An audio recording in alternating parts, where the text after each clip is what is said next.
So today we are going to talk about why evolution and natural selection are true and why they are good science. We'll also end with, just simply because I think it's important to realize, why the fact that natural selection and evolution are true is not in any way incompatible with religious belief. It is perfectly possible to be a Christian or really belong to any religion and also accept the fact that evolution and natural selection is true. But the main point of this lecture is not necessarily to convince you that evolution and natural selection is true. I'm hoping that you already know that you were kind of taught the basics of evolution and natural selection in high school. But the more appropriate and more important point of this lecture is to use evolution as an example of good science in such a way that teaches you about the criteria of adequacy, allows you to understand what they are and how to apply them, and why, when a theory is adequate, when it kind of coheres to the criteria of adequacy, why that makes it good science. Okay, so we need to start by setting the stage for Darwin, basically kind of setting up a little bit of history to allow you to know kind of before Darwin had developed his theory of natural selection, kind of what the world was like at the time. A couple of really important things. One is that before Darwin, no one had ever taken the Bible 100% literally true from cover to cover. Some parts of it had always been taken as metaphorical, although there was debate on what parts to take metaphorically. So, I mean, certainly parts of it were read as literally true. Other parts of it were read as metaphorically true. There were debates among the religious and the scholarly about which which parts should be taken as literal and which ones should be taken as metaphorical. But no one had ever suggested that it be taken literal from cover to cover. That was an unknown idea. No one had ever said that when Darwin was first developing his theory.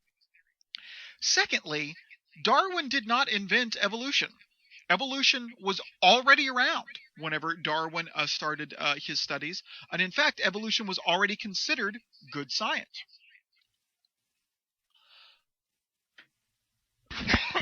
Excuse me.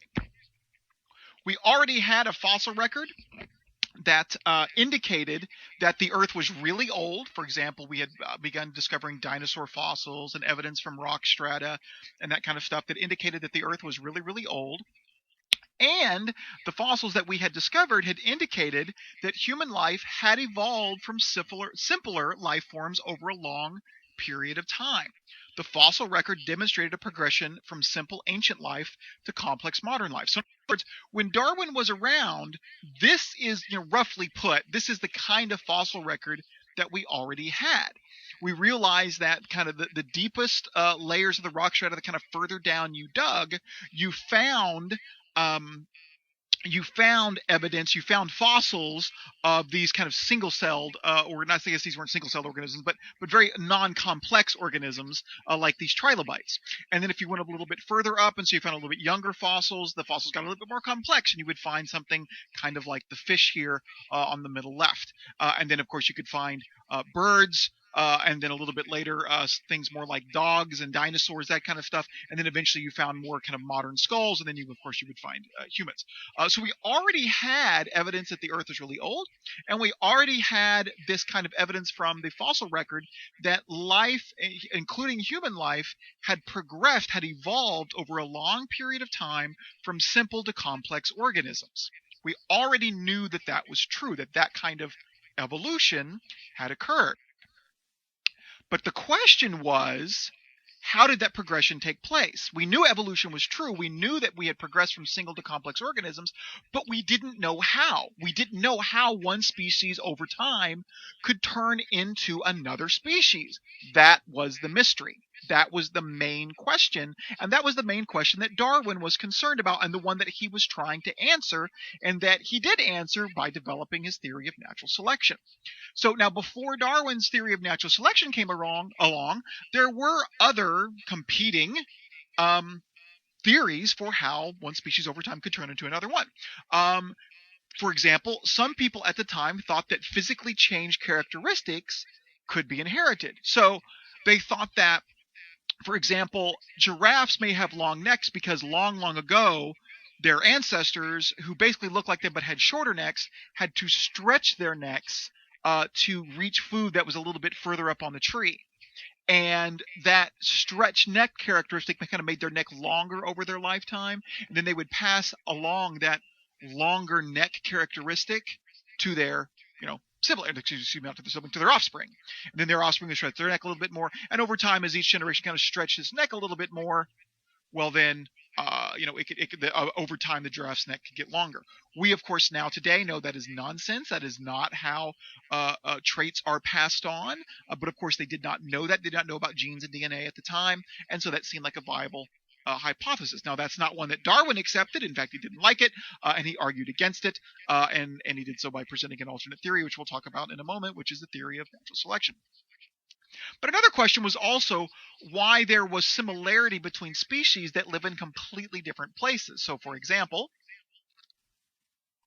there are flying squirrels in the Americas and in Australia. And if you look at them, they're very, very similar. But we also know that they're not directly related.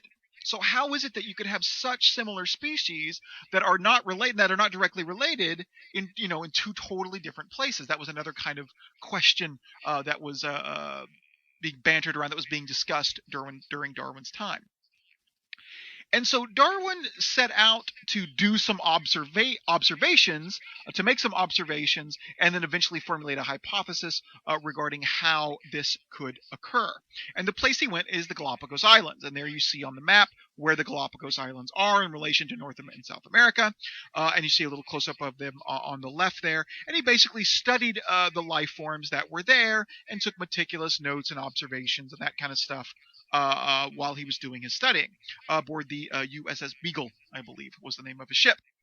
You noticed a number of things, but one of the big things that kind of is famous now is that Darwin noticed similar but different species on separate islands and realized that different survival pressures might lead to different changes in those species. So, for example, he noticed that on islands that had nuts, and the nuts would be the kind of primary food source for the animals on that island, and specifically the birds, and these finches these Darwin's finches, as they're called. These finches on the islands with nuts had really large beaks that would enable them to break open the nuts and get to break open the shells and get to the nut inside. Whereas islands in which insects would have been the primary or best way for birds to get their meals, they had particularly small beaks that would, of course, allow them to get the insects a little bit easier than if they had large beaks. Of course, the small beaks wouldn't be able to break open a nut, but a large beak can break open a nut, but it really can't catch an insect very well. So he came up with a theory that could account for how a trait that makes an organism more likely to survive and reproduce would take over, or as we say now, work to fixation in a population over time. And that over a long period of time would account for a grandiose change. So basically the idea is that originally all of the finches on the islands were the same, but in the ones that were on islands with nuts, if a bird happened to be born with a slightly larger beak that made it easier for it to get into a nut, it would be more likely to survive and reproduce. And if it had a smaller one, it would make it more likely to be able to catch insects and make it more able to survive and reproduce. And so Darwin suggested this theory, the theory of natural selection. So after some research, Darwin proposed the theory of natural selection for how that kind of evolution could take place. So first of all, he thought that physical traits were inherited, but sexual reproduction can create new traits in offspring. So in general, you pass on most of your traits, or at least half of your traits, to your offspring, but sometimes sexual reproduction can produce new unique traits in an offspring that no one has ever had before. Secondly, he thinks if that new unique trait makes an organism more likely to live and reproduce, its offspring will likely get that trait, of course, because of reproduction, and eventually that trait will work to fixation in the population. Over a long period of time, this would happen so many times that a population would become very different and eventually would develop into a new species. So basically, like the finches can get larger beaks. If bisexual reproduction happens to produce a finch with a slightly larger beak, that makes it more able to get into the nuts on the island, which makes it more likely to live, which makes it more likely to reproduce, which makes it more likely to pass on its big beaked trait to its offspring, and then of course it will have more, et cetera, et cetera. We'll get an example of this in a minute. But that could make them have bigger beaks. But then this could happen again, and maybe have them develop larger wings or more feathers or pretty much any trait that you want. And if you did this enough times with different traits, eventually you could end up with a species that looks entirely different than the original finch species, or at least different enough that you would classify it as a new species. And then you could do that over and over and over and over again. So number 4, eventually that species would become a new species, and then a new species, and a new species, and a new species, et cetera, et cetera. And that could just keep happening over time. And of course, it wouldn't be the entire species would change. Maybe just a segment of it would change, or part of it would section off and change in that way. But by that happening over a long period of time, over and over and over, that is how single-celled organisms could turn into complex organisms over time. Basically, kind of one trait at a time via natural selection. So kind of let me explain. If you didn't quite understand that, let me explain with an example. So here's a very basic example of natural selection at work. Let's say you have a population of gazelles, okay? Just ordinary, they're all pretty much the same, all right? Now, their kids will always have unique traits, right? Like bisexual production always produces some kind of unique trait that was not had before. In any population, much less the population that we're coming from, right? Well, let the gazelles, exist for long enough, bisexually reproduce long enough. Eventually, a couple of gazelles is going to have another gazelle, a baby gazelle, that has slightly longer legs, has longer legs than any other gazelle has ever had. Just give them enough time. Eventually, that will be the kind of trait that randomly pops out of this bisexual reproduction. It's kind of like winning the lotto, right? Any particular person's not likely to win the lotto, but eventually someone will win. Well, you let the gazelles reproduce long enough, and eventually you're going to have, a new trait pop up that gives them longer legs. And eventually one of those traits will be new longer legs. Okay, so, well, what do long legs do? Well, they make you run faster. The longer the gazelle's legs are, the faster they can run. So, when the cheetahs attack, who's most likely to get away? Well, we named him Speedy. If we named him Speedy, this long-legged gazelle, Speedy would be most likely to get away because he can run faster than all the other gazelles. And since he can run away faster than the others when the cheetahs attack, he is more likely to survive. So since Speedy's legs make him more likely to survive, they obviously make him more likely to reproduce because you can't reproduce if you're dead, right? So therefore, it makes him more likely to reproduce, and therefore the next generation of the gazelle population will have 3 or 4 Speedies. Speedy's children will all likely have longer legs, so we'll call them Speedy Jr., Spuddy, and Speedy II, right? So they will all have longer legs, but that means that they will be more likely to survive. Now, Speedy will die of old age eventually, right? But now his children are more likely to get away than the other gazelles because they all have Speedy's, longer legs. They all 3 of Speedy's kids do. And that means that they're more likely to survive to reproduce, which means the next generation of gazelles is going to have a whole bunch more. Like, so Speedy's grandchildren, there's going to be more long-legged gazelles. Pretty soon, of course, those more kids are likely to get away, and pretty soon what you're going to end up having is, if you are not related to Speedy, you are at a direct disadvantage when the cheetahs attack, right? And you're more likely not to get away. And so pretty soon, everybody who's not related to Speedy will eventually get eaten by a cheetah. And everybody who is related to Speedy will be able to outrun them, right? After a few generations, everyone in the population is going to be a descendant of Speedy, because if you're not, you're going to get eaten by a cheetah, because everybody else can run away faster. And that means that everyone now has longer legs. And so the entire population of gazelles got taller. The trait of longer legs worked to fixation. Everyone in that population is now taller. And so the gazelles have now kind of undergone a species change. They're not a new species yet, but the entire species has changed. The entire species has gotten taller, right? It took a long time, took quite a few generations for that to happen, but now they're all taller. A real-world example of natural selection at play happened in Victoria in England. where industrial centers were turning the bark of trees black from soot. Moths that happened to be born darker than their parents had a better chance of surviving. They didn't stand out to predatory birds on the trees as much as their white counterparts. So you can see in the pictures here, the black moths are actually fairly difficult to see. You may not have even seen the one in the left picture until you look closely, right? But the white moths clearly stand out.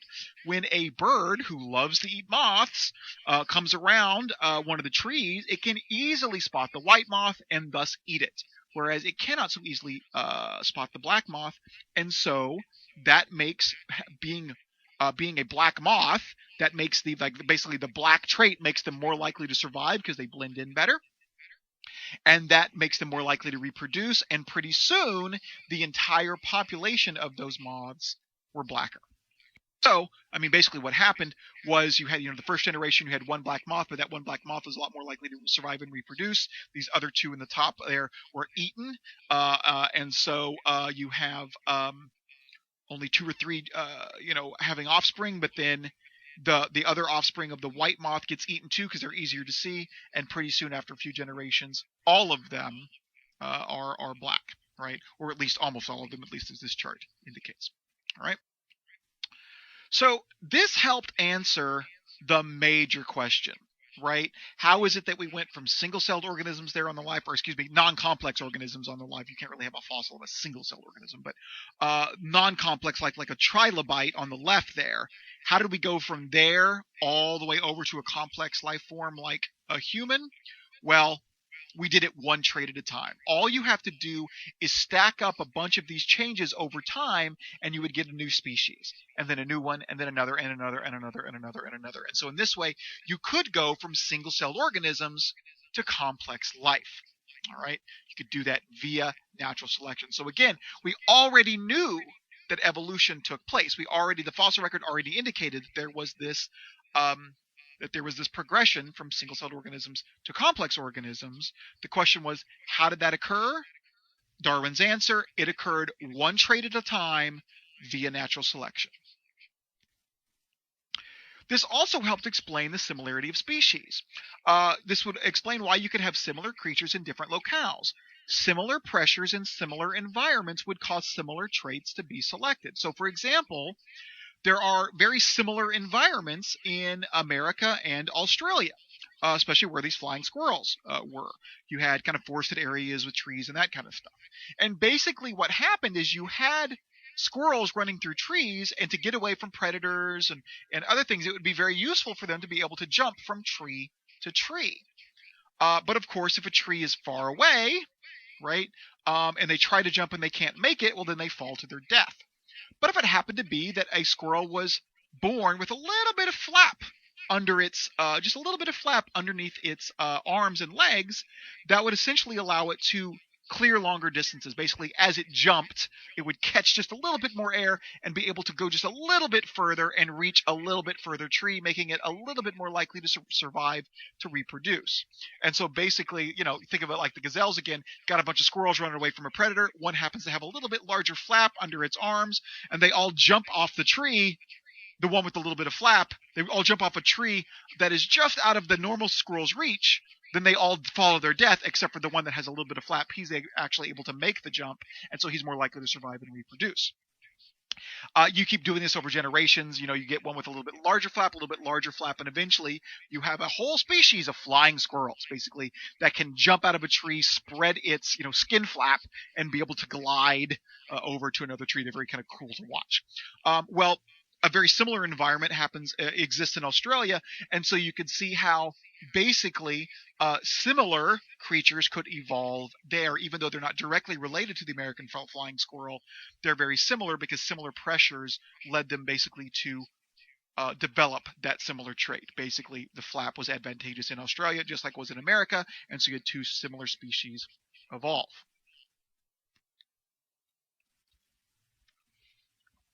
In addition, If one part of a population gets isolated from another part of that population, say like half a population migrated where the other one stayed back, or one got stuck on a different island than the rest of the population, or something like that, it could undergo, or it would undergo, different changes than the original, but still remain similar. So in other words, if you had, let's say you had a species and something happened, like a collection, a population, like a large group of a species, and something happened to divide that species, where one ended up in one environment and the other one ended up in another environment. If the environments are different enough, which they likely would be, survival pressures in those environments, what you would need to survive, could cause those now two groups, they were one group but now they're two, to evolve in different ways, and they could select different traits and that kind of stuff. Now, since they have a similar ancestor, those groups kind of came from the same group, they're going to retain some similar characteristics, but evolution will natural selection will kind of push them to evolve in different ways. And so you could end up with like two species, like the bear and the human, that actually have a very similar skeletal structure. You see, it has the same kind of bending knees and the same kinds of hands and wrists and elbows and shoulder blades and ribs and all that kind of stuff. But they are different because there were different selective pressures that existed that caused them to evolve in different way. So after a long period of time, it would change into an entirely new species, yet retain some similar characteristics. For example, the skeletal structure of bears and humans are pretty similar.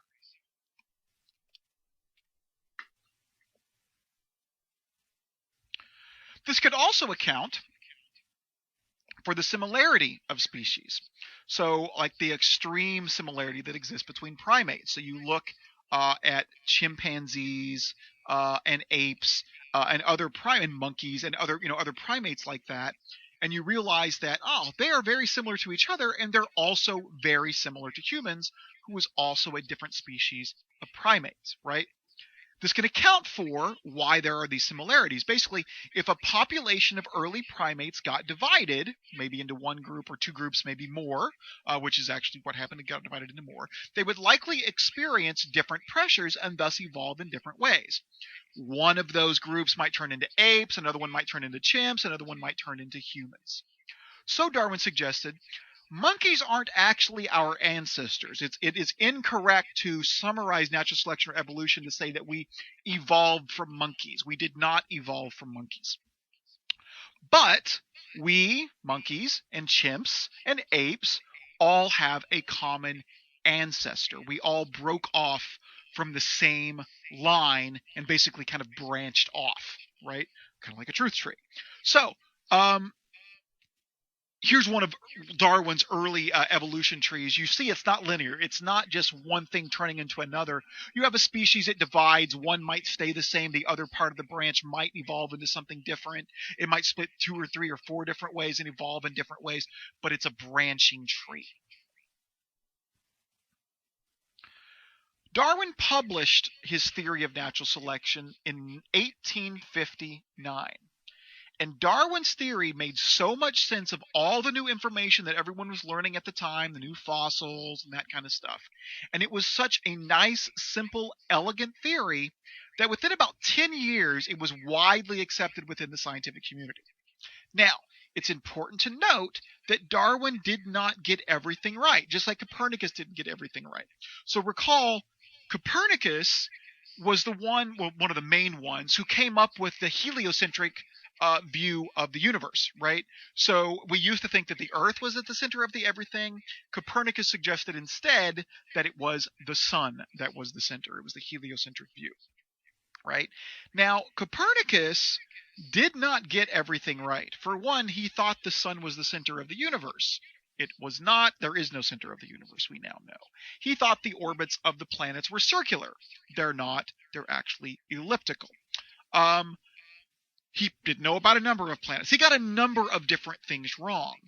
But he was more right than the prevailing theory, which was that the Earth was at the center of everything, right? So basically what we've done since Copernicus was that we realized that his basic idea was right, and we've just kind of been tweaking his idea since then to realize that the sun is actually just one of many stars. It's not at the center of anything. It's actually on the side of a galaxy. It's on the outside of the Milky Way.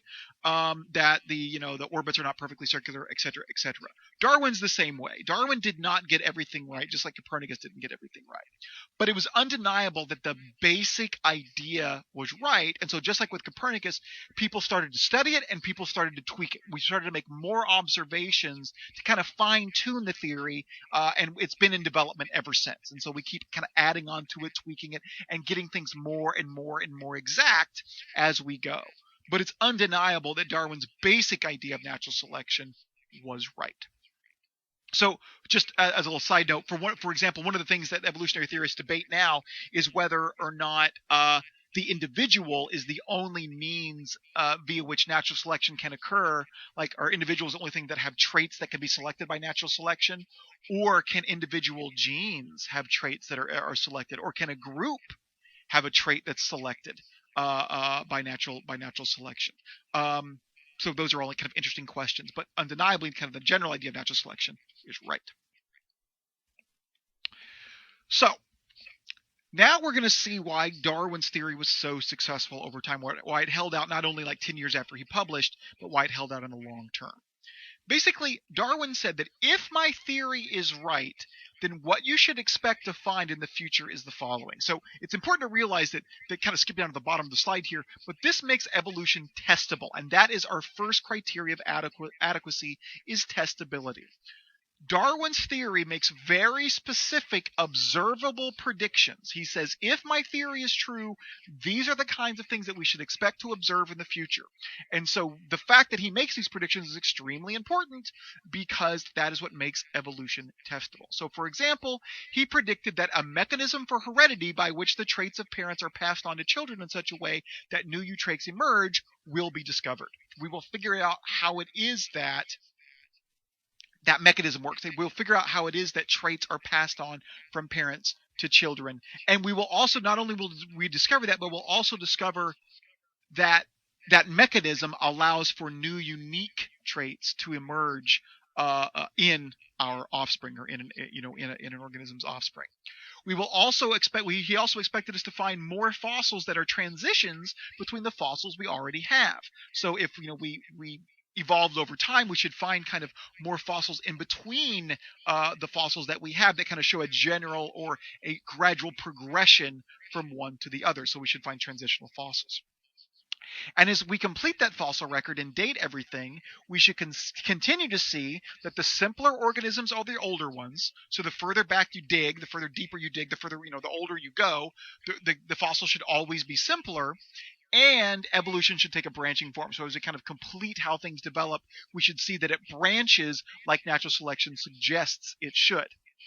We should also find more evidence that the Earth is really old and that the universe is really, really old, because if this is how we develop from single-celled organisms to complex organisms, that would take a really long time. If we're doing it one trait at a time, and even developing one trait would take hundreds and hundreds of years, then this must have been going on for a really long time. So we should find more evidence that the Earth and the universe are really, really old. We should find explanations for how populations got separated so that they could evolve in different ways, and how similar animals on different continents could have common ancestors. So, so we end up finding like similar animals on different continents that that seem to have a common ancestors. We should find some kind of explanation for how they could have, how they could be on different continents and yet have similar ancestors. And we should also discover why the traits we currently have either made us better able to survive, to reproduce, or somehow a consequence of such a trait. So in other words, we should be able to explain why we are the way we are by looking back and saying, oh, we're that way because that makes us more able to survive and reproduce. That's why we have that trait. Again, this makes Darwin's theory testable, which is our first criteria of adequacy, testability. Now, our second criteria is fruitfulness, right? And fruitfulness is basically getting those predictions right. So testability is making predictions. Fruitfulness is getting the predictions right. And Darwin's theory of natural selection was fruitful beyond imagination. He got all of his predictions right. He predicted that we would discover a mechanism that not only allowed for traits to be passed on to offspring, but in order for new unique traits to emerge. The discovery of genes and DNA showed us that indeed traits are inheritable. They're passed on from parents to child, and that children, and so that sexual reproduction does indeed lead to new and unique traits due to new and unique recombinations of DNA.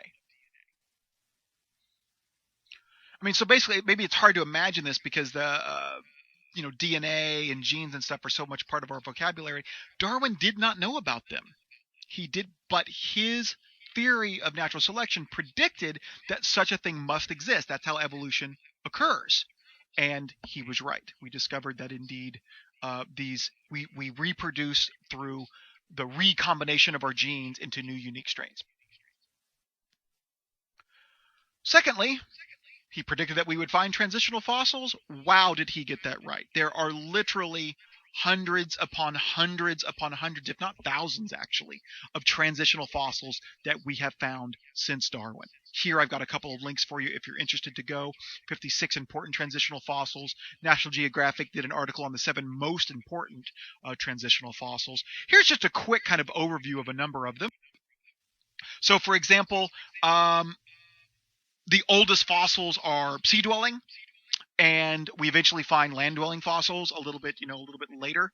And so there must have been a time where basically we're making a transition from fish to land dwellers. So Darwin expected to be able to find basically transitional fossils of creatures that could exist on both water and land.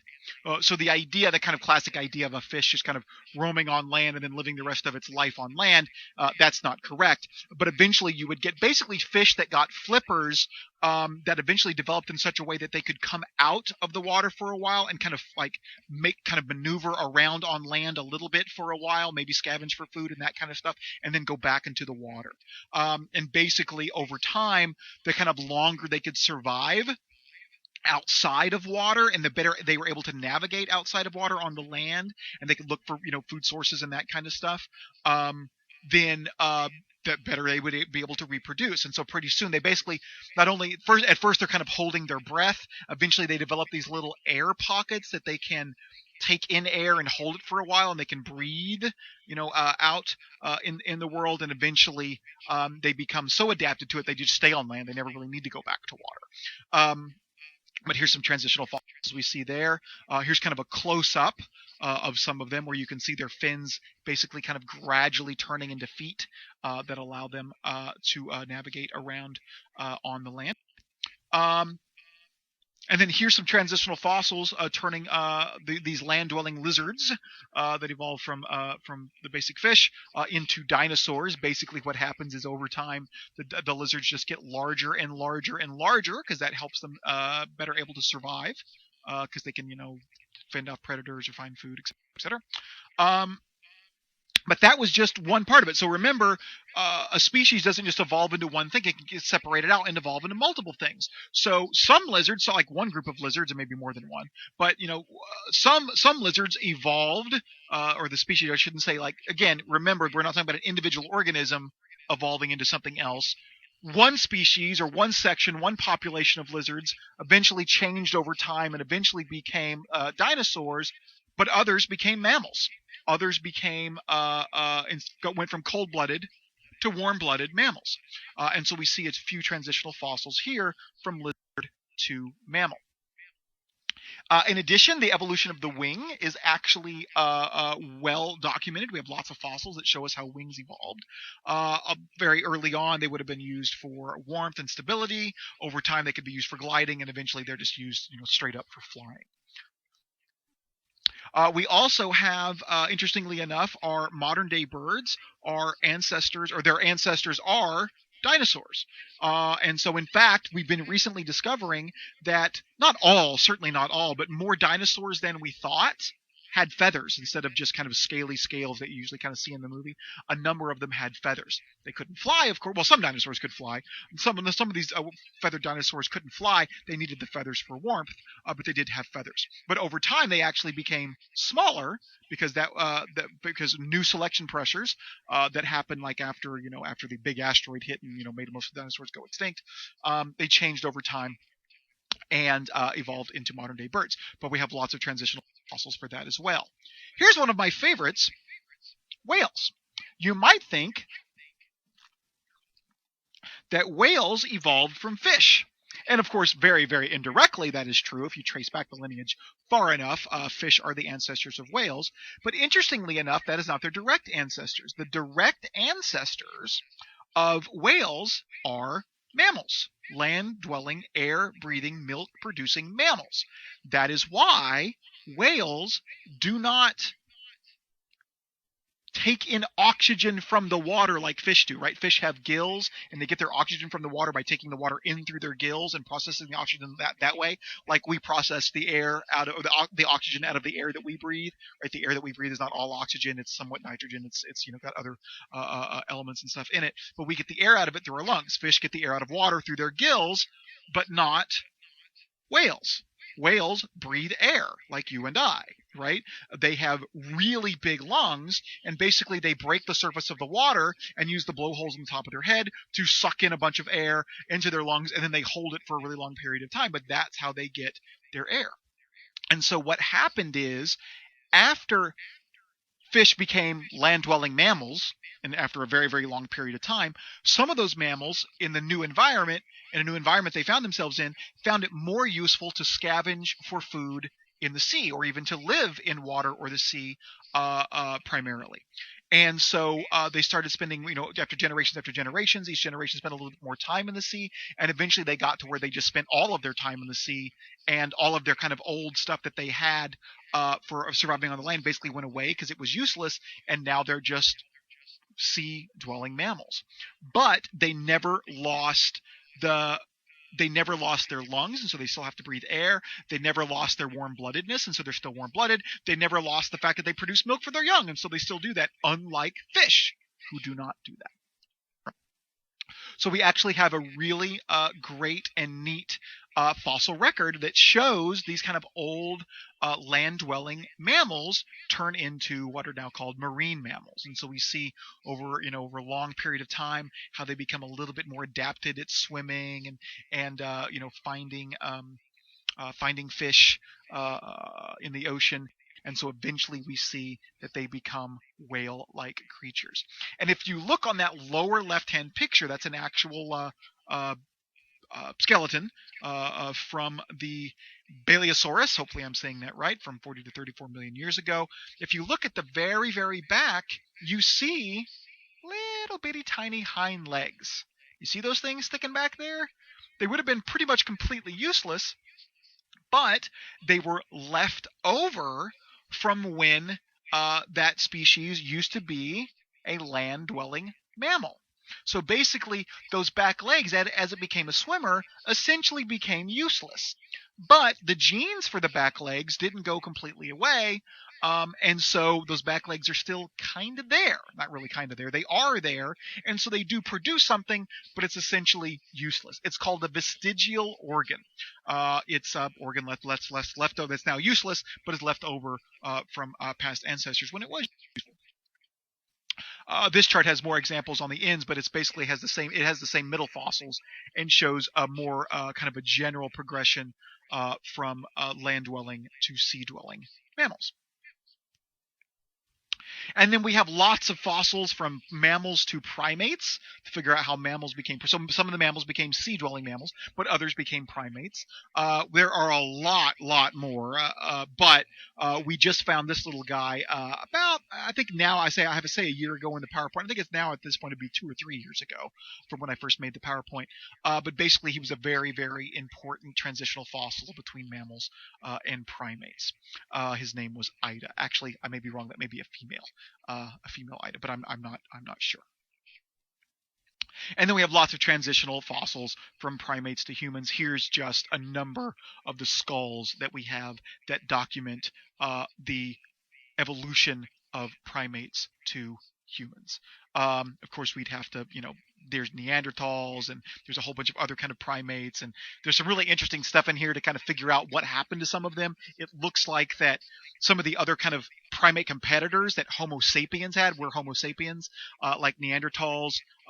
We may have actually wiped them out. We may have actually killed them all, committed genocide. It's also possible, and I think this is fairly established, there's at least some of their genes that survive in us. So some of us are, all of us are actually part Neanderthal, because there's still some Neanderthal genes. So we may not have completely killed them all. We may have actually bred them into extinction, I should say.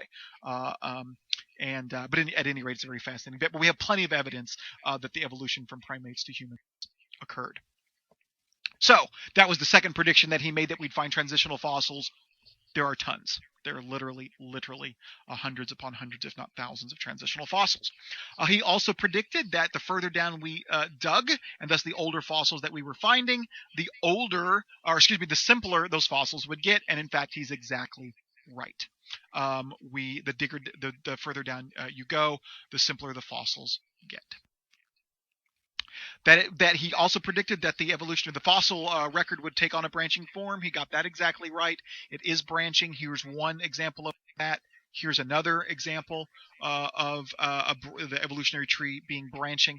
And you see we go all the way from single-celled organisms here all the way to humans there on the basically towards the middle there. And we needed an explanation. He predicted that we would find an explanation for how splitting occurred, for how species could have got separated and ended up existing in totally different climates and then evolved in different ways.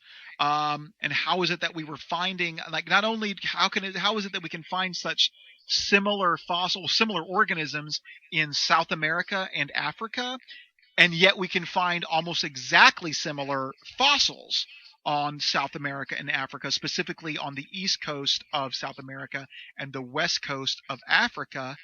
Well, we discovered that in fact all of the land on Earth used to be part of one giant continent called Pangaea.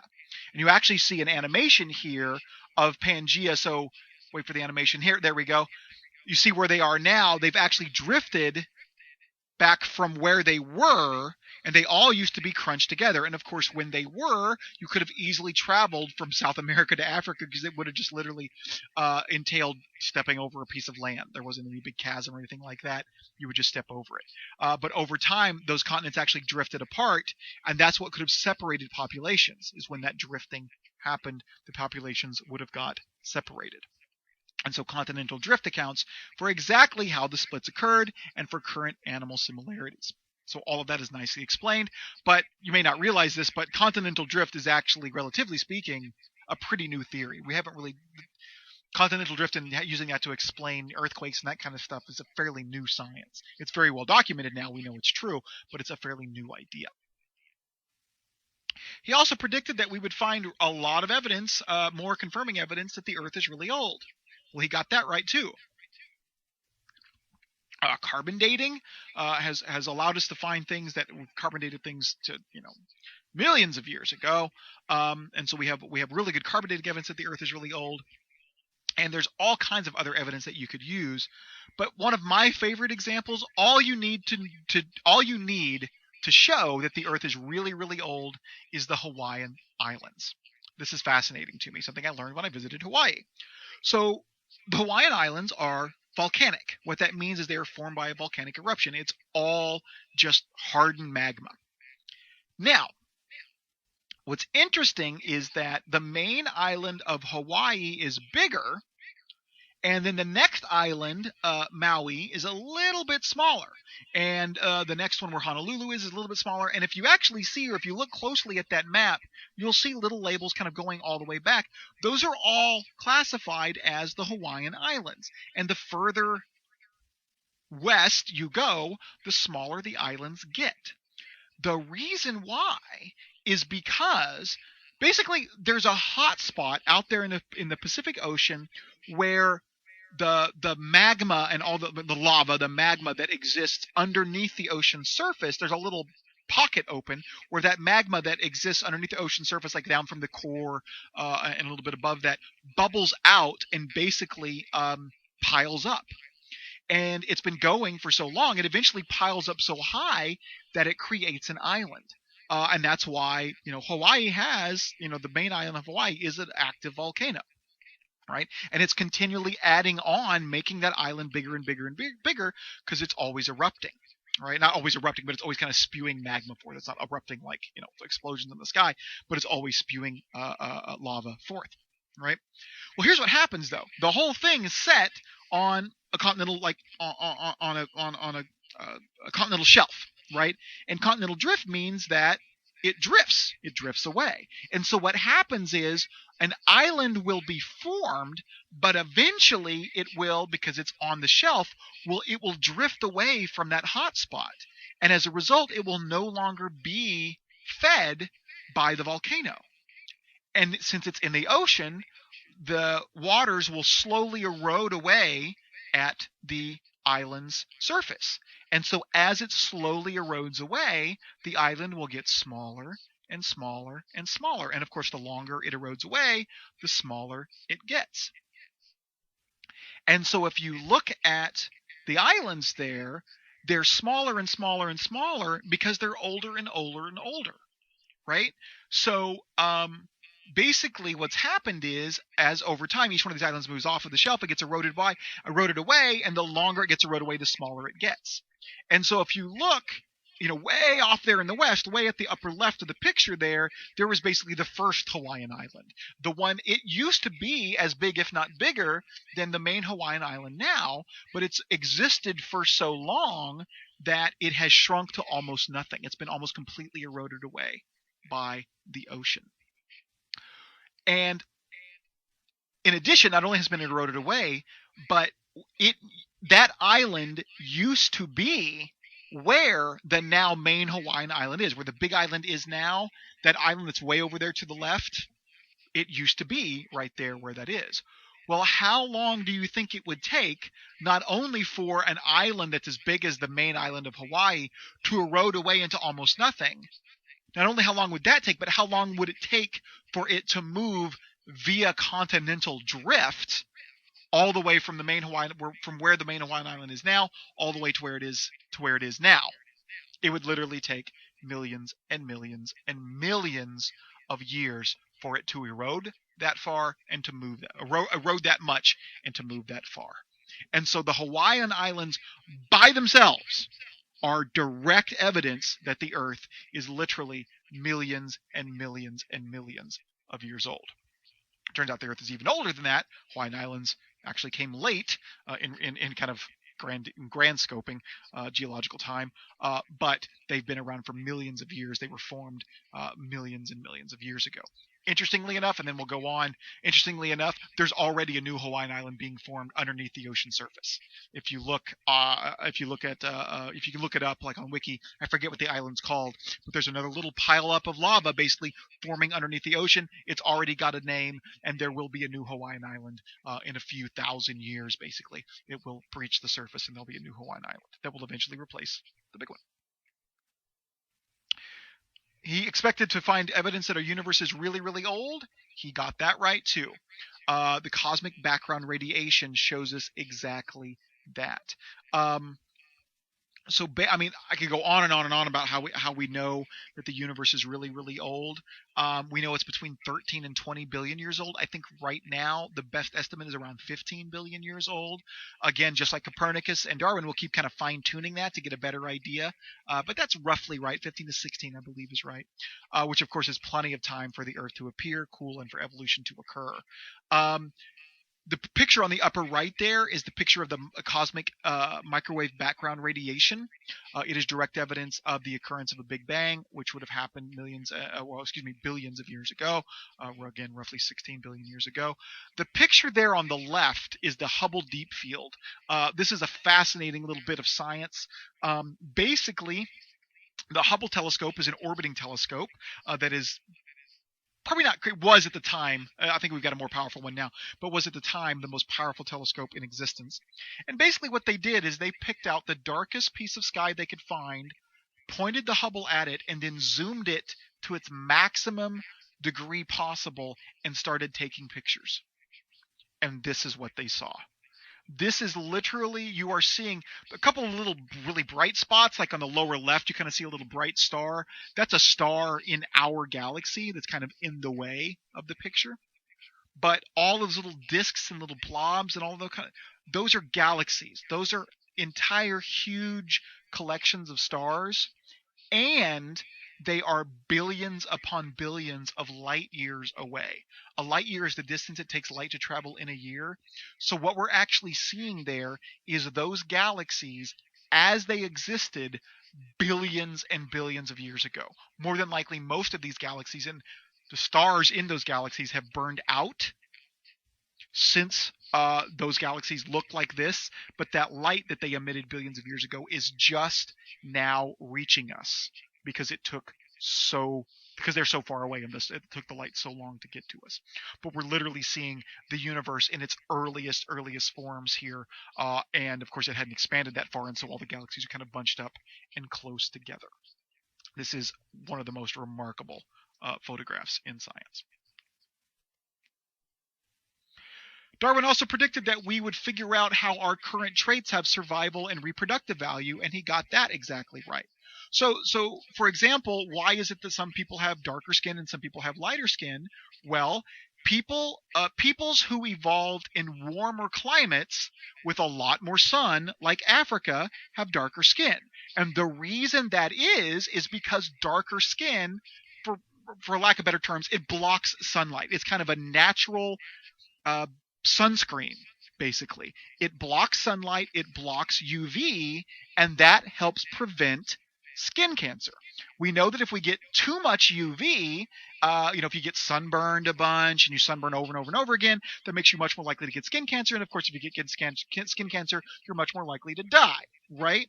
So peoples who evolved in a very sun-rich climate, anyone who happened to get, like if they're bisexually reproducing, right, and through bisexual reproduction, and one of them happens to be born with a little bit darker skin, well, that skin blocks a little bit more UV. That makes them more likely to survive and reproduce. And then eventually someone else has a little bit darker skin, et cetera, et cetera, et cetera. That the darker skin makes them more likely to survive and reproduce. And so eventually everyone in the population gets the darker skin, right? If you're in a very sun-rich climate. On the flip side, if your ancestors, if your peoples evolved in cooler climates with less sun, like Scotland, well, they have lighter skin, because although UV does cause skin cancer in major doses, we do need sunlight. Sunlight helps in the production of vitamin D, which is very important for our survival. Right? If you don't have enough of that, then you don't survive very well. Well, the lighter your skin is, the more sun you let in, the more vitamin D you can produce. So if your ancestors evolved in a climate where there wasn't as much sun, you will have lighter skin, because that made them better able to reproduce. To survive, I should say, and of course to reproduce.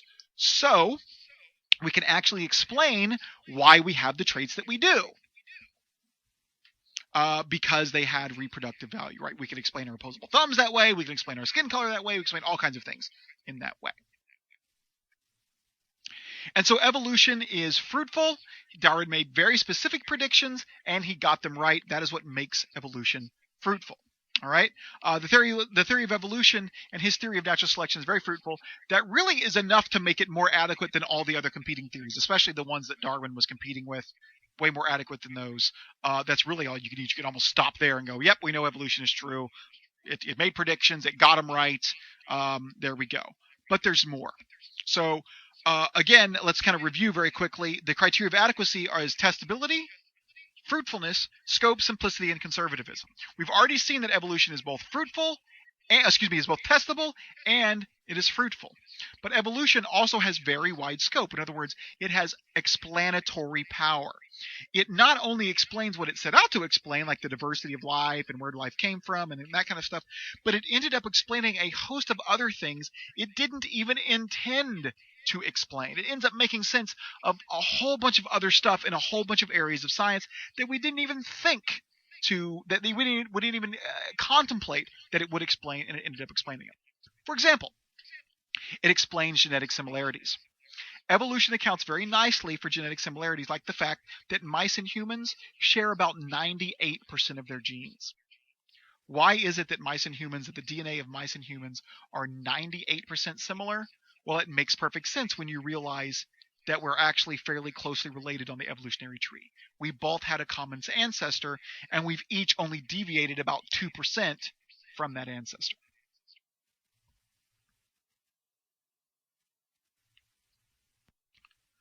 It also explains very nicely vestigial organs. Evolution explains why we have some organs that we don't need, like tonsils, like appendix. You can have your appendix taken out, doesn't do anything, doesn't harm you at all. You can have your tonsils taken out. We don't need them. All they do now is just get infected and cause sickness and sometimes death. If your appendix gets really, inflamed, it can actually explode and kill you. Right? They were useful for our ancestors not too long ago, but they're not for us now. But not enough time has passed for us to get rid of them. And so we still have them. It's been hypothesized that the appendix probably helped us digest food that we used to eat before the invention of cooking, like raw meats and leaves and that kind of stuff. But we're not exactly sure like what the appendix does, but that's likely what it did. But not enough time has passed in order for it to go away. It has shrunk considerably because it's not being used, much like the little vestigial, legs that were sitting at the back of that whale, right? And it's still there. Not enough time has passed for it to completely go away, but it's still there. It just doesn't do anything. It's kind of shrunk up. Same thing with our appendix. It doesn't really do anything, so not a lot of efforts. Our body doesn't devote a lot of effort to keeping it healthy or keeping it developed, certainly. Vestigial organs make absolutely no sense on creationism or intelligent design. Why would an intelligent creator give us organs that serve no function but can instead get infected and kill us? Right? That makes no sense, but it makes perfect sense on evolution. It's essentially an organ that we used to use but we don't use anymore, but there's not enough time for natural selection to have taken it out. It makes perfect sense. So it explains vestigial organs. It also explains suppressed genes. There are a number of genes that we have in our DNA that are not expressed at all. They never get expressed, actually. It's called junk DNA. Makes no sense why we would have junk DNA if we were, directly created by some kind of intelligent creator, but it makes perfect sense on evolution. And basically, these genes used to be useful, and they're not anymore, so they're not activated. It explains, for example, why we have gills and a tail in the womb. We have leftover genes that our ancestors had that activate for a short time in the womb, but ultimately become suppressed, unexpressed, or unused. And so it also explains junk DNA. So let me show you a picture here. So basically, like, this is what we look like in the womb. If you notice there on days 14, well, really days 13 through 17, or excuse me, week 13 through 18, I believe, is what. No, that's not how it is. From 28 days to 48 days. Sorry, I don't know what the numbers are standing for. I guess it's just a scale. But from 28 days to 48 days, you see that there is a pretty pronounced tail existing on that fetus. And if you also look a little bit closer, like at the 16 and 17 labels there, you can see little gills kind of sitting there right below the head. You can see little gills in there. And that is because our ancestors were fish. And they had tails, and they had gills, and so those genes are expressed for a short period of time during the womb, but then become suppressed. It's almost like you can see our evolutionary history as you trace the development of the fetus. You can kind of see all the organisms that our ancestors were, that in a way we used to be, quote unquote. Good.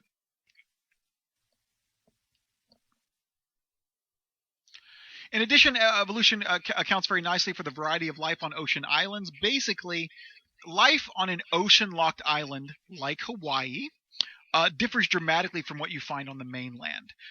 There are no native freshwater fish. There are no amphibians. There are no reptiles and no land mammals. They do have insects, birds, and plants. Now, why is this? If we had, like a divine creator or something like that, right, that is creating everything directly, right, and creating everything, basically how everything is now, the creator created it that way, then you would expect, the creator could just as easily plant those animals on, ocean locked islands as it could on the mainland, right? But if life evolved basically in the sea or on the mainland, um, and evolved primarily there, and evolved kind of like one time, and then it split off from that original spot where that evolution didn't take place, like on sea locked islands, there wouldn't be any kind of life there. The only kind of life that could be there would be the kind of life that could fly there from the mainland, right? And that's exactly what we see. We see that ocean locked islands, naturally, before humans get there and implant their own kind of stuff, transplant their own kind of stuff, they have insects and they have birds and they have plants. These are all things that could be accounted for by flight. The insects can fly there on their own, the birds can fly there on their own, and the plants can get there basically because birds eat the seeds of the plants on the mainland and then fly to the sea locked island, and then they poop, and then that creates the new plant life that's there, right? And so all of that can. So if you find a sea locked island that's never had humans on it, that's what you will find. You will not find any amphibians or reptiles or land mammals or anything like that. You'll only find life forms that have been able to fly there from the mainland. That evolution accounts very nicely for this. Such islands only have life on them that could reach them by air or sea. Birds and insects could fly there or be carried by wind, and plant seeds and insect eggs could hitch a ride in feathers or feces. So there you go. Evolution also explains many living missing links in flightless birds. So you may be confused about what a missing link would be, but basically it's an animal that exists kind of halfway in between two known species, right? That kind of has characteristics of both. And so, like, you might think, well, that's kind of odd. How could an animal survive like that? They're actually also living missing links. So, for example, the frog is a great example. It starts its life off as a fish, basically a very odd-looking fish, but a fish nonetheless, as a tadpole, but eventually turns into a frog, right? A air-breathing frog. But it still, exists around the water a bunch. But it is, something that's kind of half and half in a certain kind of way. I love the hippo as an example. The hippo is very closely related to the whales. It is a mammal. It is a milk-producing, air-breathing mammal, but it spends most of its time in the water, right? The ostrich is a bird that can't fly but still has feathers. Penguin's a great example. It's a bird that sort of gets around on land, but gets around a lot easier in the water. It is one that has adapted for use in the water. In a few million years, they may basically just turn into fish, I shouldn't say fish, I'll turn into a whale-like creature, a very small whale-like creature, a air-breathing, swimming mammal that only exists in the ocean, kind of like the whales, right? Especially with the sea ice and stuff, if they can adapt fast enough, that they'll have to do that because there's not going to be sea ice left thanks to global warming. And then, of course, there's the platypus. It's really weird. It's got, different elements from a whole bunch of different stuff. But evolution explains very nicely where they could come from, or where they did come from.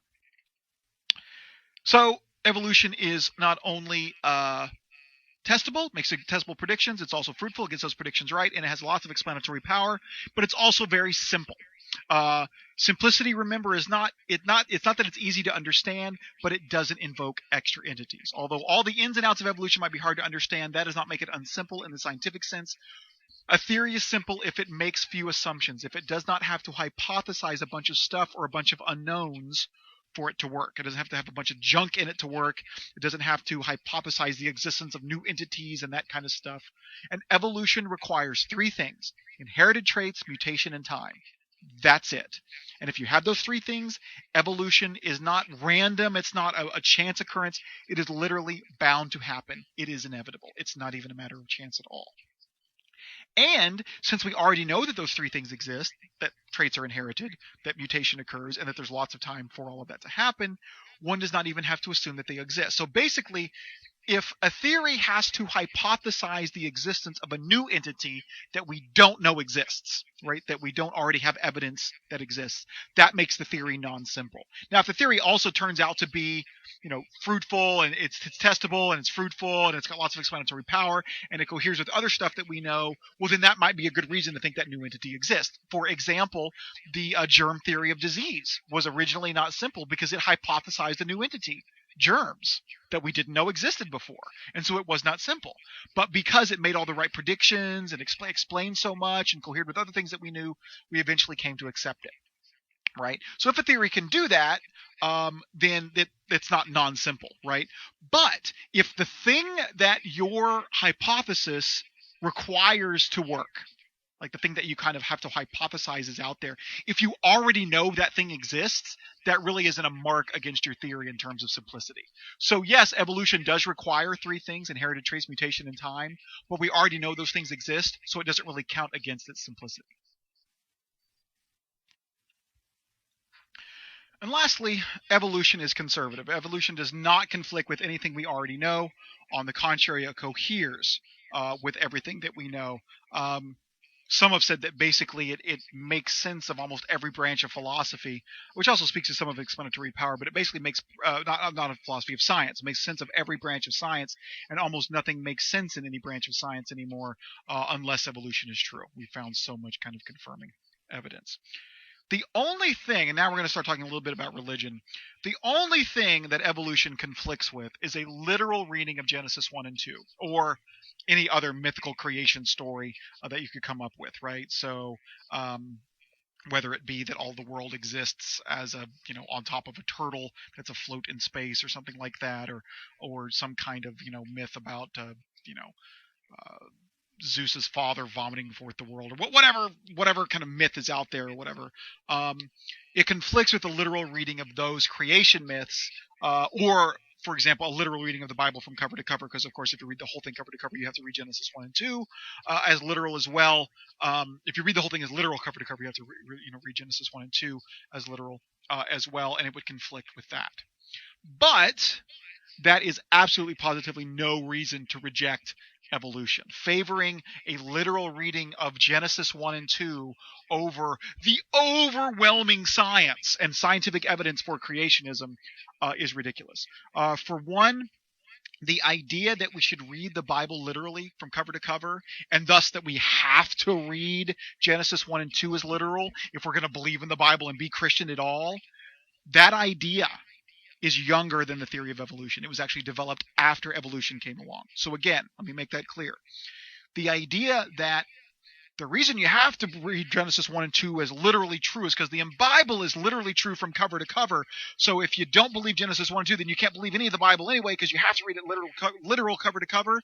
That idea is younger than evolution. It came around after evolution. So in other words, Christianity existed for about 1900 years. And it did perfectly fine without the idea that the Bible is literally true cover to cover. That was invented, as we'll discover here in a little bit, around 1900, a little bit before. The idea that the Genesis story should be understood as metaphor and not as literal truth, that, however, is as old as the Bible itself. Pretty much as long as the Genesis story has been around, people have thought that it should be interpreted metaphorically. Of course, not everyone. Some people, did want to interpret it literally. But the idea that it could or should be interpreted as metaphor has been around for as long as that story has been around. And the vast majority of churches, including the Pope, acknowledge the truth of evolution without any problem at all. You don't need to be a creationist to be a Christian any more than you need to be a terrorist to be a Muslim. Both are just driven by fundamentalism, basically. But you certainly don't have to be a fundamentalist to belong to a religion. So at first, after Darwin developed his theory, the religious had no problem with it. It meant you had to interpret Genesis 1 and 2 literally, but who cares, basically. They said other parts were already thought to be metaphorical. There was no problem in adding Genesis 1 and 2 into the kind of metaphorical heap, the kind of things that you would take, metaphorically. We'll just add Genesis 1 and 2 in there. No big deal. John Calvin, who, if you don't know, is a particular kind of really religious conservative. A lot of conservatives look up to John Calvin. He was kind of if you're Baptists make a big deal about John Calvin. He actually called the Bible baby talk, that there was no reason to think that it should be literally true, because basically it was God's attempt to dumb down eternal truths to our level.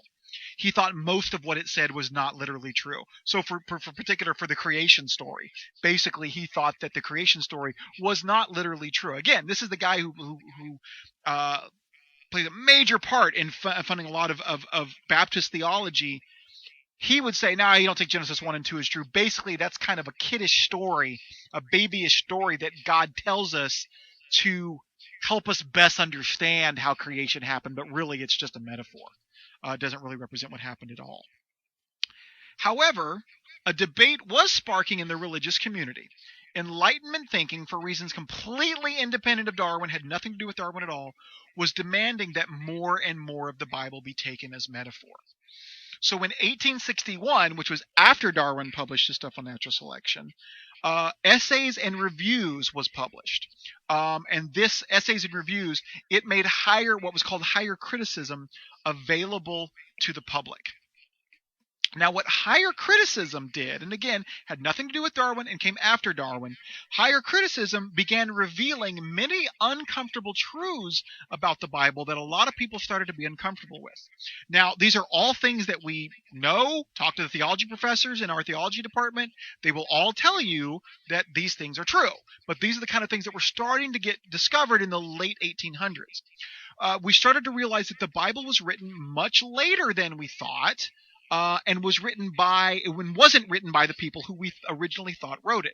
So, for example, the Gospels were not written like at the time that Jesus was alive, but at best were written about 60 years after Jesus lived. A full 60 years until anything was written down.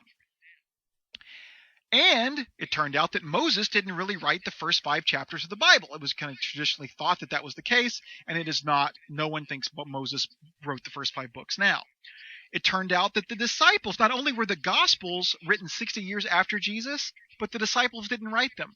The first 4 books of the Bible, Matthew, Mark, Luke, and John, weren't really written by the disciples Matthew, Mark, Luke, and John.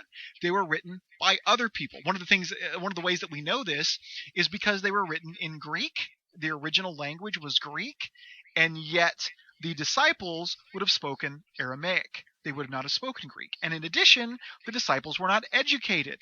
They would have only been able to speak Aramaic. They would not have been able to read and write Aramaic.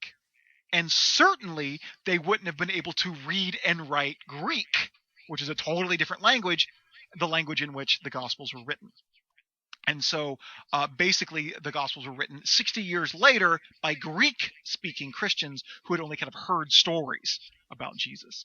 It turns out that Paul, the Apostle Paul, didn't write as much of the New Testament as we originally thought. A number of the books that were attributed to him aren't actually his. People put his name on it to give authority to it, but he didn't really write it. And the miracles in both the Old and New Testament didn't really happen. A lot of people started doubting that these miracles actually happened. In addition, a number of inconsistencies in Scripture were discovered. The Gospels are inconsistent about Jesus' birth. If you line up the 2 nativity stories, they don't match. About how he died, even the day of his death is different in different Gospel accounts, and what his character was like is different in different accounts. The requirements for salvation are different in different places in the Bible. The God of the Old Testament seems to be different than the God of the New Testament, because the God of the Old Testament is very vengeful and wrathful and very inconsistent, whereas the New Testament seems to be a lot more loving.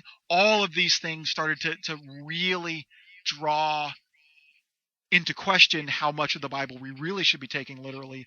Maybe we should be taking it all metaphorically. Right?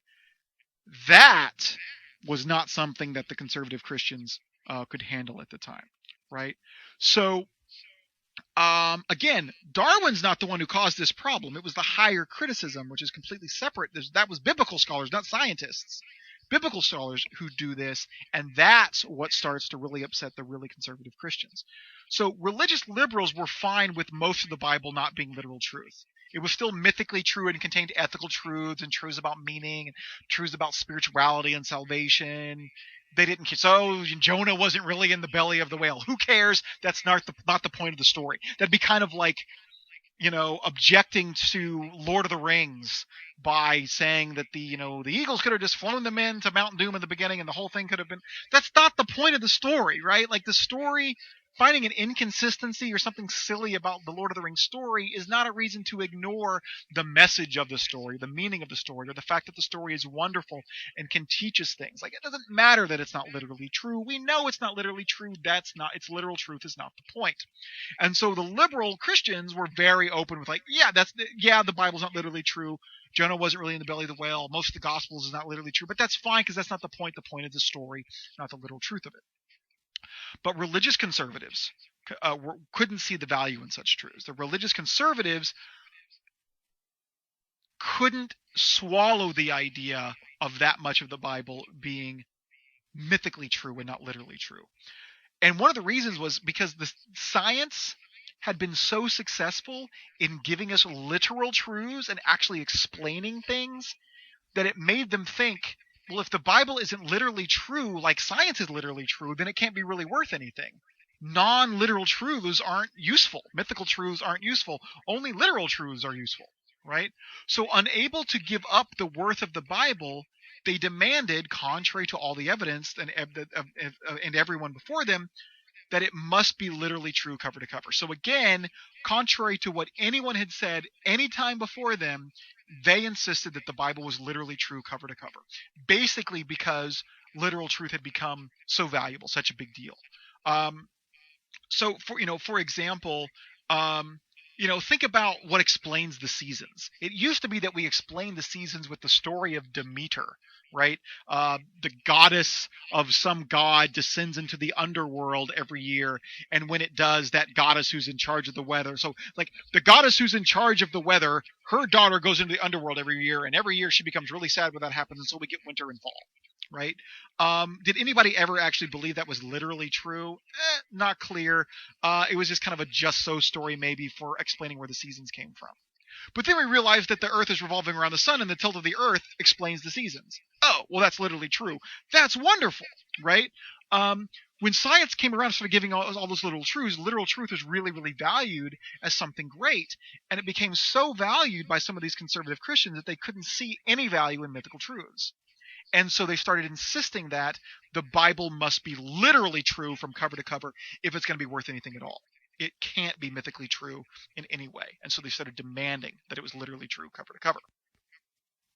And so they began to think that if any one part of the Bible wasn't literally true, well, that opened up the door to thinking that none of it was true in any way and that you would just reject the whole thing.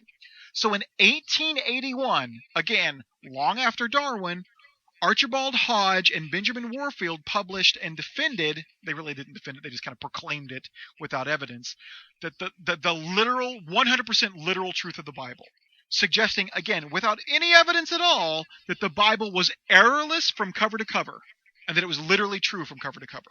This was the first time that anyone had ever claimed this, ever. And they did it without any evidence. It's not like they researched every part of the Bible and was able to confirm that it was true and errorless from cover to cover. They did not do that. They just decided it must be errorless from cover to cover. It must be literally true from cover to cover, because otherwise it's not worth anything. It can't be not worth anything, right? So it must be true literally from cover to cover. There was no research involved. They just declared it because that's what they thought had to be true if you like the Bible.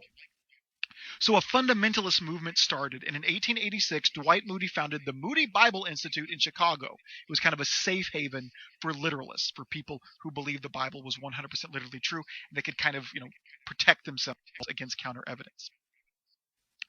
And so this literal interpretation of Scripture started to lead to some very strange things. First of all, again, no one had taken it literally from cover to cover. But now that we were taking every word of the Bible at face value, made people think that if they were just careful enough, they could predict the end of the world. So they started reading really weird symbolic passages or parts of the Bible, like Daniel and Revelation and some other stuff like that, and interpreting it literally, and they thought if they did that and they interpreted it literally, they could predict the end of the world. And so since the 1800s, especially the late 1800s, apocalyptic predictions have been a dime a dozen. Now, not to say that people didn't predict the end of the world before that, they certainly did, but once a literal interpretation came around, people just started interpreting the Bible basically, literally true, but they could basically kind of fudge it any way they wanted to and make it say whatever they wanted, and they endless end of the world predictions, which of course obviously have all been wrong. Right. There were a bunch in the 1800s. There were a bunch that came around, of course, in the 2000s. You probably remember the one in 2011. They also tried to calculate the beginning of the world. So not only did they try to calculate when the end of the world would be around, they also tried to calculate the beginning of the world. And basically they said there's about 4,000 years worth of people in the genealogies between Jesus and the New Testament. Like from Adam to Jesus, there's about 4,000 years. And it's been roughly 2,000 years since the time of Jesus. So it must be that the universe is only 6,000 years old, right? 4,000 plus 2,000 is 6,000. But then they realized that they had to challenge Darwin. But wait, they said, evolution requires millions of years. But Genesis says that everything was created as is, not that it evolved. And since we think the Bible is literal and we can't be wrong, they said, well, then evolution must be wrong, right? So basically they said, hey, Darwin takes millions of years. If we interpret the Bible literally, it must be 6,000 years. And the Bible says literally that everything was created as is. Well, evolution says that everything wasn't created as is, that it evolved over time. So it must be that evolution is wrong. So around 1900, about 40 years after the acceptance of Darwin, they set out to disprove Darwin and evolution. But as usually happens when you make up your mind beforehand, before like you're looking for the evidence, their efforts were just a series of excuses and re-excuses and ad hoc explanations, misinformation, and outright lies. So basically, if you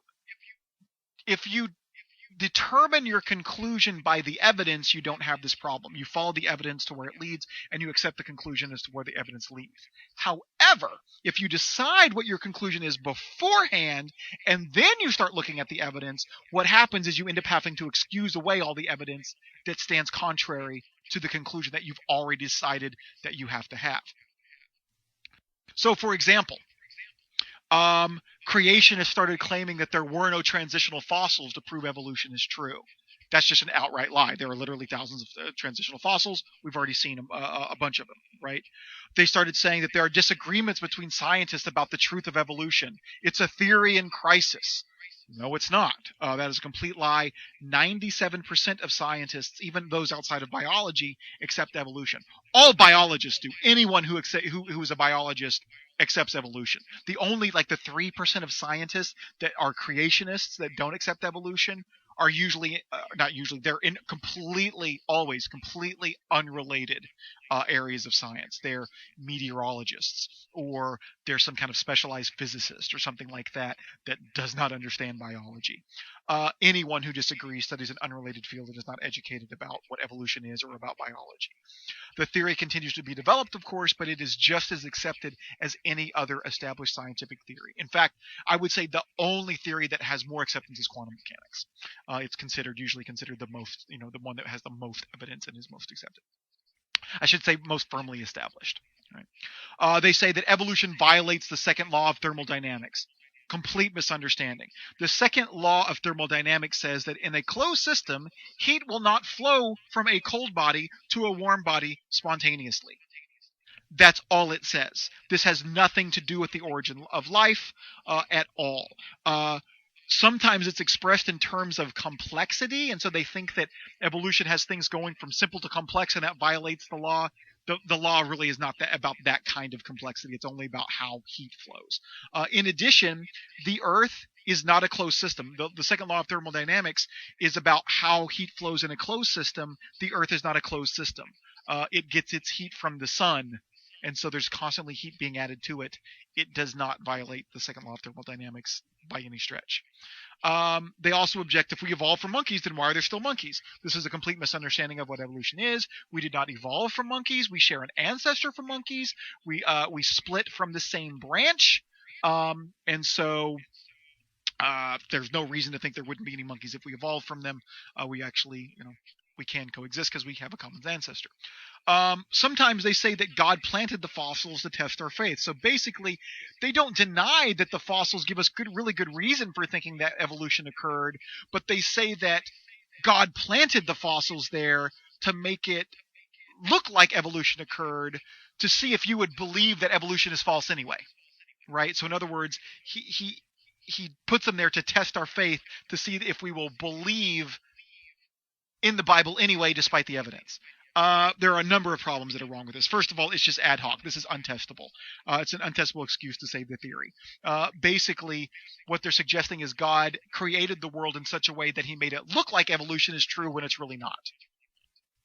How in the world could you test that? What observable prediction could you make to show that that's false? For example, suppose I hypothesize that God created the universe at the moment that you started this PowerPoint.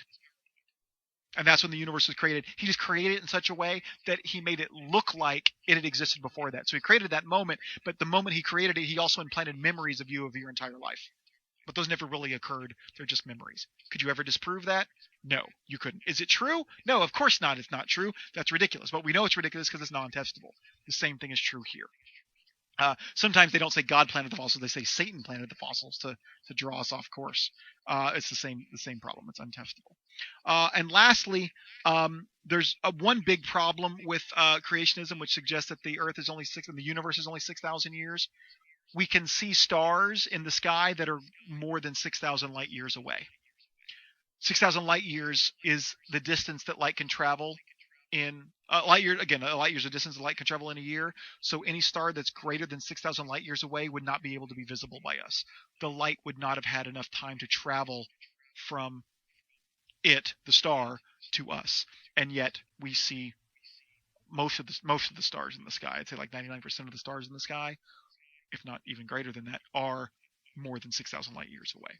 Basically, if creationism was true, there'd only be a handful of stars that we could see in the sky, but there obviously are more than that. They try to excuse this away by saying that God created the light from those distant stars already on the way, and that's why we can see them. This ends up making God a liar. It's a complicated, so I'm not going to go into it. It leads to a series of increasingly comical excuses and re-excuses to get around the problem of the stars being that far away. We being able to see them despite the fact that they're that far away. Interestingly enough, Pat Robertson, who runs the 700 Club, who is about as conservative as you can get. Not even he is a creationist. He recently criticized Ken Ham for being a creationist, saying that you end up making Christians look silly when you do this kind of stuff because you end up having to make these kinds of excuses. Even the Pope is down with evolution. This is a quote from Pope John Paul II. He said, "I would like to remind you that the magisterium of the church has already made pronouncements on these matters regarding evolution. In his cyclical," and so now he's quoting a previous pope, "my predecessor, Pius XII, had already stated that there was no opposition between evolution and the doctrine of the faith about man and his vocation. Today, almost half a century after the publication of the encyclical, new knowledge has led to the recognition of the theory of evolution as more than a hypothesis.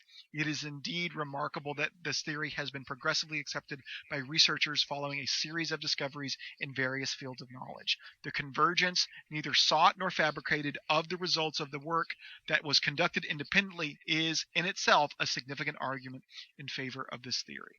There is nothing incompatible with religious belief, and specifically with Catholic belief and belief in evolution. It's perfectly acceptable to adhere to both. You will not find a single theologian in our department that also believes in creationism. They all know that evolution is true, and they see no conflict with it between that and religious belief.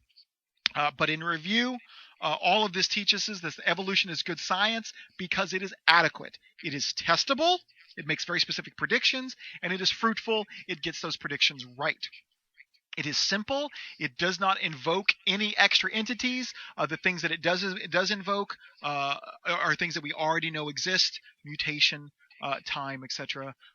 It is wide scoping. It not only explains what it intended to explain, where life came from, and the development of life from single cell to complex organisms, but also ends up explaining a whole host of other things that we never even anticipated that it would explain. And lastly, it is conservative. It coheres with what we already know. It does not conflict with any common knowledge. And that is why it is good science, and that is how you use the criteria of adequacy to prove something is good science. There you go. Thanks for listening.